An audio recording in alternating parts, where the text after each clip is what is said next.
and take, lift, disconnect, wrap your terminal, make sure it doesn't touch metal to metal, and just leave. Now I've staged these parts out with the part number so you can see. 617 should be the top one. You have the Y right here, which will split the feed.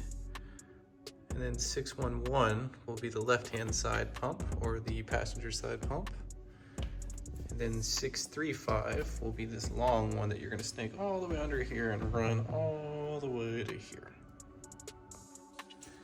Now for me, I'm gonna go ahead and take these off because I need to be able to see what I'm doing down here. So I'm gonna take this off, take this off. For you, you'll probably need to take all your air box off and then take the silicone couplers off. Well, I guess it's rubber for the stock one, but nonetheless, it's not too hard. It's a couple of bolts and then it just pops completely up. These are a little bit more difficult on the stock version, so if you don't have an intake, just for that reason alone, upgrade. The ECS is a pretty good one, so I don't have any complaints on it. This one down here, right there, this little guy. And we're gonna have to disconnect this one. And we're gonna have to disconnect this one. And then we're going to remove this little nut right here, this little adapter, and then we're gonna put in the inline adapter. Same thing on this side. We remove this little guy, put in the inline adapter, good to go. Hopefully this gives a little better view. So this line is going to go down to this guy. And this line is going to go down and then come back around to here. And this one is going to go over to here to this little fitting right here. So let me zoom in. So Tyler from TJK Motorsports said you push in and then lift up on the clip and it should pop right out. So we'll see what happens whenever I go to do that.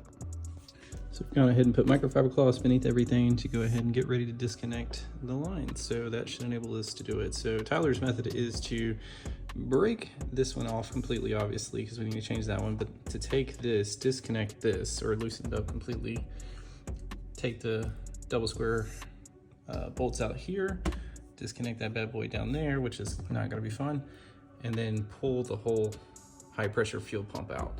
Because trying to install this plug right here is not going to be fun with it still in there. So I'm gonna see what method works for me and I will report back.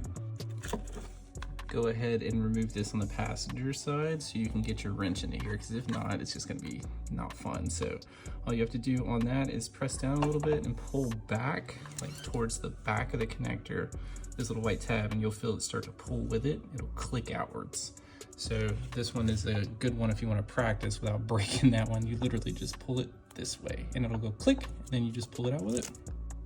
So this is the easiest way I found to take off these hose clamps without having the right tools right now, because why would I have the right top pliers right now? So anyway, put the orange sponge down there and then use your adjustables, pull the hose clamp and then push at the same time with the sponge, and then you will push it off. So as you can tell, I've got the fitting out now. You can also take off the hose. I'm just leaving the fitting on there because why not? Kind of completes it and I can tape it off. But anyway, so there's the connector. I had mine off.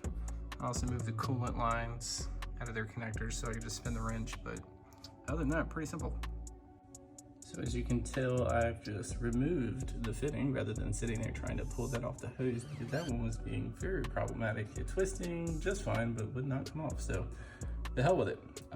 Anyway, so good to go. All right, you can tell I've got the passenger side one out now. As you can tell, that little hose down there, that thing. So that's gonna be fun for everybody. I don't know how everybody does it so easy. Anyway, it'll be blocked off from now on, but that's what you gotta pay attention to. Go ahead and take the fuel line piece apart, and as you can tell, that just slots onto there and then you screw it on. So I didn't get footage of installing the inline adapters, but this is wrong. You should do it like this. Do not have the silicone O-ring on there because it will fail. And this is what it should look like. So go ahead and position your line, get everything ready. Do not snug everything up yet. Just go ahead and kind of get it finger tight where you can still wiggle the hose. You don't want to break any of the crimps in here under this, right? So be patient. So now that you've got the crush washer in there, you can go ahead and connect your hose, but again, do not tighten the hose yet. make sure your adapter here is tightened. That is critical before you start threading everything in. So at this point, you should have your end lines connected, you should have them tightened, route them down however you please. For me, I prefer this config because I have an ECS intake. And so I saw some people routed them through the center over in here. I just don't feel like that was the easiest route for me. So anyway, the second line chases all the way down. Oh, all right, pretty simple, nothing crazy. And that's it. Go ahead and put your battery cable back on and test. Make sure there's no leaks. So once again, everything's good. I've gone ahead and done my test. No leakage here, no leakage here. Again, I took a different route with my fuel lines. I'm gonna be a little different here. No leaks here, so you've done it while you open the door. So all the fuel line comes up, no leaks here. She's happy. So it's time to button it all back up and take it for a test run. Okay, you can see the best route that I've taken here. I've got a rubber isolator, then it goes to this little clamp, which really, I probably could have pushed it a little bit further down, but I like it like this because it curves behind. It doesn't really touch anything. Comes over and then hits a zip tie here, which is double zip tied to go around the wiring bar. This just keeps it really from vibrating around, at which point it comes up, and I have the ECS intake. So I did another rubber isolator here, which, as you can tell, this can move back and forth. So when the engine flexes, it's not too much of a big deal. And then for the other hose, it goes down, comes back up, and then I went ahead and just zip tied it to the bottom of here, and you can see what happens when you don't. This is hose abrasion. You don't want to see that. So don't do that. Bad.